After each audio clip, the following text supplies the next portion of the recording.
तो बच्चों नमस्कार। लीजिए 12वीं के फिजिक्स में आज हम चुंबकत्व और द्रव्य लेसन से कूलाम का व्युत्क्रम वर्ग नियम चुंबक से संबंधित आज अध्ययन करेंगे। तो बच्चों यहाँ पर मान लीजिए चुंबक की ध्रुव प्राबलता, दो चुंबक हैं जिनकी ध्रुव प्राबलता m1 और m2 है और उनके बीच की दूरी r है। तो इनके बीच जो बल लगेगा, आकर्षण हो चाहे प्रतिकर्षण बल, इसी को ज्ञात करने के लिए C.A. कूलाम ने, जो फ्रांसीसी वैज्ञानिक थे, ये वैज्ञानिक 1785 में उन्होंने एक नियम दिया जिसको हम कूलाम का व्युत्क्रम वर्ग नियम के नाम से जानते हैं।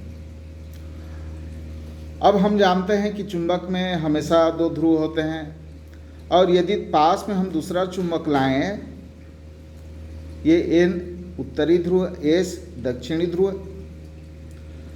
दूसरे चुंबक का यदि इसके S के पास S को लाएं यानी सजातीय ध्रुव को पास लाएंगे तो ये एक दूसरे को प्रतिकर्षित करते हैं, ये हट जाएंगे, दूर हो जाएंगे। और यदि विजातीय ध्रुव को यहाँ पर पास लाएंगे तो ये एक दूसरे को आकर्षित करते हैं। तो उन दोनों के बीच यानी ये जो ध्रुव प्राबलता है आपका, ये S1 और ये S2 है, मान लीजिए इनके बीच जो लगने वाला बल है उसी को ज्ञात करने के लिए कूलाम ने नियम दिया जिसको हम जानते हैं कूलाम का व्युत्क्रम वर्ग के नियम से। अब ये उनके कथन के अनुसार कि किन्हीं दो चुंबकों के चुंबकीय ध्रुवों के बीच लगने वाला बल उन दोनों ध्रुवों के ध्रुव प्राबलता, इनकी जो प्रबलता है उनकी ध्रुव प्राबल्यता के गुणनफल के अनुक्रमानुपाती। गुणनफल कैसे होगा भाई, ये m1 है m2 है तो m1 गुणित m2 करोगे, उनका गुणनफल के अनुक्रमानुपाती या समानुपाती होता है। और उनके बीच के दूरी का, इनके बीच की दूरी क्या है, r है। ये मान हम r लिए हैं अभी, 1 मीटर हो सकता है, 10 मीटर हो सकता है, आधा मीटर हो सकता है, r के वर्ग का व्युत्क्रमानुपाती होता है। उसी को हम लिख दिए यहाँ पर। ये जो है माना m1 और m2 ध्रुव प्राबल के दो ध्रुव के बीच की दूरी यदि r है तो f समानुपाती हो जाएगा आपका m1 गुणित m2 और f उनके बीच की दूरी का वर्ग का व्युत्क्रमानुपात। व्युत्क्रमानुपात को क्या लिखते हैं भाई, 1/r का वर्ग हो गया, इनके वर्ग का व्युत्क्रमानुपात है। कि हम इनको अब दोनों को एक साथ मिला करके लिख दिए तो f समानुपाती आपका m1 m2/r² हो गया। अब बच्चों यहाँ पर समानुपात को जब भी हम निकालते हैं तो एक स्थिरांक की आवश्यकता होती है या नियतांक की आवश्यकता होती है। तो इसको हम चलिए निकाल देते हैं, समानुपात को बराबर करेंगे और एक नियतांक यहाँ पर k ले लिए और m1 m2 वैसे ही रहेंगे, m1 m2/r²। ये हो गया। अब ये क्या है यहाँ पर, तो इसको हम कहते हैं अनुपातिक नियतांक। और इसका मान, ये अनुपातिक नियतांक k का मान जो है इनके बीच की माध्यम पर, यानी दोनों ध्रुवों के बीच में जो भी माध्यम रहेगा, मान लीजिए आपका S ध्रुव है और ये इनके बीच जो है S ध्रुव ही ले लेते हैं, तो इनके बीच के माध्यम पर और इसके नापने के मात्रक पर ये निर्भर करेगा। तो ये यहाँ पर यदि वायु अनिर्वात है तो हम यहाँ पर k बराबर लेते हैं वायु अनिर्वात हो। यदि हमारा वायु अनिर्वात हो तो k बराबर होता है μ0/4 पाई और ये हेनरी मीटर। वायु अनिर्वात हो तो μ0 जो है यहाँ पर μ0/4 पाई होता है k का मान। और हम ये मान करके चलते हैं कि वायु अनिर्वात ही है, तो चलिए अब यहाँ पर हम रख देते हैं ये वायु अनिर्वात के लिए है, वायु या निर्वात के लिए इस मान को यहाँ रख देते हैं। तो ये हो जाता है हमारा कि F बराबर म्यू नॉट अपान 4 पाई m1 m2 अपान r स्क्वायर। और बच्चों यहाँ पर ये आया है, अब के का मान को यहाँ रख दिए तो बल का मात्रक क्या है वे पीछे लिखोगे आप, न्यूटन। बल का मात्रक न्यूटन है। अब बच्चों यहाँ पर म्यू नॉट क्या है, ये वायु या निर्वात की चुंबकनशीलता है। हम चुंबक के लिए ज्ञात कर रहे हैं तो ये चुंबकनशीलता है। अब चुंबकनशीलता क्या चीज़ है, तो चुंबकनशीलता किसी माध्यम की चुंबकशीलता उस माध्यम में चुंबक बल रेखाओं को या क्षेत्र रेखाओं को गुजरने देने का गुण है। यानी अपने में से गुजरने देते हैं जो, उसकी भी अलग अलग क्वालिटी होती है। जो कम अपने में से जाने देता है वो उसके कुचालक होते जाते हैं, कम होते जाएगा और किसी का कम हो गया पूरा का पूरा तो कुचालक बन जाएगा, चुंबक के कुचालक वो कहलाते हैं। तो यहाँ पर हम ले लेते हैं ये वायु या निर्वात की जो है ये चुंबकनशीलता है। म्यू नॉट क्या है, जहाँ म्यू नॉट बराबर है वायु या निर्वात की चुंबकनशीलता है।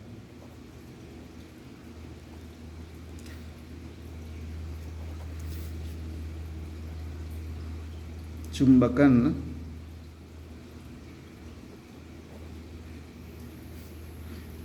है यानी उसमें से चुंबकीय बल रेखाओं को गुजरने देने का गुण।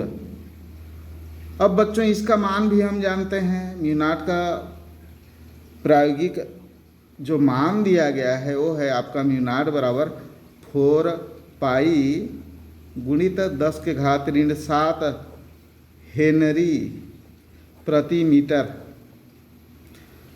ये है इसका मान। तो इस मान को हम यहाँ पर रख देते हैं। चलिए वायु निर्वात मान करके चल रहे हैं तो म्यू नॉट के मान को यहाँ पर रख देते हैं। चलिए क्या हो जाता है इसको, अब हम देखते हैं F बराबर म्यू नॉट की जगह पर हम रख दिए 4 पाई गुणित 10⁻⁷ बटे 4 पाई पहले से है, यहाँ पर आप देख सकते हैं ये 4 पाई है पहले से। म्यू नॉट की जगह पर इसको रख दिए हैं 4 पाई गुणित 10⁻⁷ और m1 m2 बटे r स्क्वायर। अब बच्चों यहाँ पर आप देखोगे ये 4 पाई से 4 पाई कैंसिल हो गया, ये आपका बच गया F बराबर 10⁻⁷ m1 m2 बटे r स्क्वायर। ये उन दोनों ध्रुवों के बीच लगने वाले बल के लिए सूत्र है। अब बच्चों यहाँ पर यदि हम वायु निर्वात न लेकर के अन्य कोई माध्यम हो तो म्यू नॉट हम नहीं करेंगे, उस स्थिति में अन्य कोई माध्यम हो तो वायु या निर्वात से अन्य कोई माध्यम हो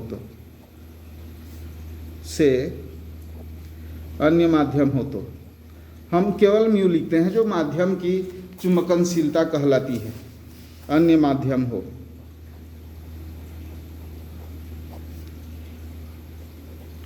तो हम यहाँ पर जो म्यू नॉट लिए थे उसको केवल म्यू करेंगे जो माध्यम की चुंबकनशीलता कहलाएगी। ये वायु और निर्वात की चुंबकनशीलता है। म्यू नॉट जो निरपेक्ष है, ये निरपेक्ष है, इसको मानक माना गया है वायु और निर्वात की चुंबकनशीलता को, और उसके साथ हम जो है दूसरे का तुलना करते हैं। यहाँ पर हम ये ले लेते हैं तब F बराबर अन्य माध्यम हो तो F बराबर आपका हो जाता है म्यू अपान 4 पाई, सूत्र वहीं रहेगा m1 m2 प्रतीक केवल चेंज हो गया है अपान r स्क्वायर। अब बच्चों ये तो आपका मेन सूत्र हो गया, ये है आपका मेन सूत्र है। वायु निर्वात के लिए निरपेक्ष है, ये अन्य माध्यम हो तो। अब यहाँ से हम एकांक ध्रुव को परिभाषित करेंगे और इसमें हम देखते हैं कि एकांक ध्रुव प्रश्न क्या आता है, चुंबक से संबंधित कूलाम्ब के नियम को लिखिए और उसकी सहायता से एकांक ध्रुव को परिभाषित कीजिए। विद्युत में आएगा तो विद्युत से संबंधित कूलाम्ब के नियम को लिखिए और उसमें एकांक आवेश को परिभाषित कीजिए। तो ये अक्सर पूछा जा रहा है, छोटे छोटे प्रश्न आजकल दिए जाते हैं और आपके ज्ञान को परखा जाता है। तो बच्चों यहाँ पर हम ये मान लेते हैं, यदि एकांक ध्रुव के लिए हम परिभाषित कर रहे हैं एकांक ध्रुव। अब एकांक ध्रुव किसे कहेंगे, तो इसके लिए हमको मानना पड़ेगा क्या, F बराबर, यदि F बराबर 10⁻⁷ न्यूटन हो, ये मान लो ये दोनों जो ध्रुव हैं वो कितने बल से प्रतिकर्षित या आकर्षित कर रहे हैं, F बराबर, अभी हमको नहीं मालूम कि प्रतिकर्षित कर रहे हैं कि आकर्षित है, बाद में परिभाषा में आ जाएगा। तो 10⁻⁷ न्यूटन के बल से प्रतिकर्षित कर रहे हैं या आकर्षित कर रहे हैं। और यहाँ पर हम आ जाते हैं, ये चूँकि ये माध्यम का है, ये है आपका वायु या निर्वात का, यहाँ पर है। और m1 m2 बराबर हम केवल m ले लेते हैं, m कर देते हैं, m1 बराबर m2 बराबर, यानी दोनों की जो ध्रुव प्राबलता है समान है, ये दोनों को हम m मान लेते हैं, यानी बराबर हैं। पहले हम क्या लिए थे, m1 m2 अलग अलग हैं, इनकी ध्रुव प्राबलता अलग अलग हो रही है। यहाँ पर हम उनको मान लेते हैं कि मान लो वो समान ध्रुव प्राबलता के हैं, और इनकी दूरी r बराबर हम ले लेते हैं 1 मीटर, 1 मीटर हम ले लेते हैं। तब हमारा ये सूत्र क्या हो जाएगा, इसको देख लेते हैं। तब हमारा हो जाएगा F बराबर, यहाँ पर मैं सूत्र को मैन को एक बार लिख दे रहा हूँ, μ0 अपान, यहाँ से इसको नहीं लेते हैं, इसके बाद है F equal to 10⁻⁷ m1 m2 upon r², यहाँ से लेंगे, ये समीकरण से हम लेंगे। आपका ये क्रमांक है, ये यहाँ से 1 से लेंगे, ये F बराबर 10⁻⁷ m1 m2 बटे r² से यहाँ से लेंगे। तो m1 m2 बराबर हम केवल m रखेंगे, दोनों समान हैं। F बराबर यहाँ पर 10⁻⁷ लेंगे, और ये 10⁻⁷ पहले से सूत्र में है। m1 m2 बराबर केवल m और m लेंगे। अब दोनों समान पर प्राबल्यता के हैं, और r बराबर 1 लेंगे।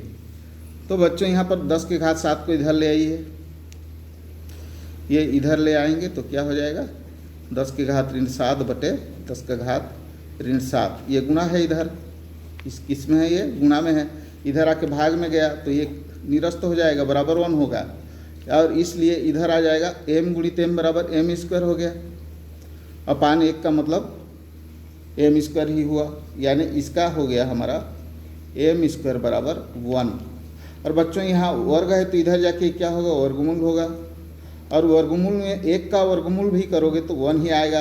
और तब जो होगा प्लस माइनस हम लेते हैं, हमेशा वर्ग का वर्गमूल करते हैं तो जो भी संख्या आती है उसको हम प्लस माइनस में रखते हैं, यानी दोनों का मान जो है हमारा +1 ही आएगा। यानी इसका वर्ग हम करेंगे, किसी भी संख्या का, ऋणात्मक का हो चाहे धनात्मक का, ऋण 1 गुणित ऋण 1 बराबर धन 1 आएगा, ऋण 2 गुणित ऋण 2 बराबर 4 धन का आ जाता है, यानी ऋण का वर्ग करेंगे तो धन ही आता है। तो यहाँ पर 1 का मान आया है तो धन और ऋण दोनों का आएगा, यानी 1 गुणित 1 बराबर 1 आएगा, और ऋण 1 गुणित ऋण 1 बराबर धन का 1 आएगा।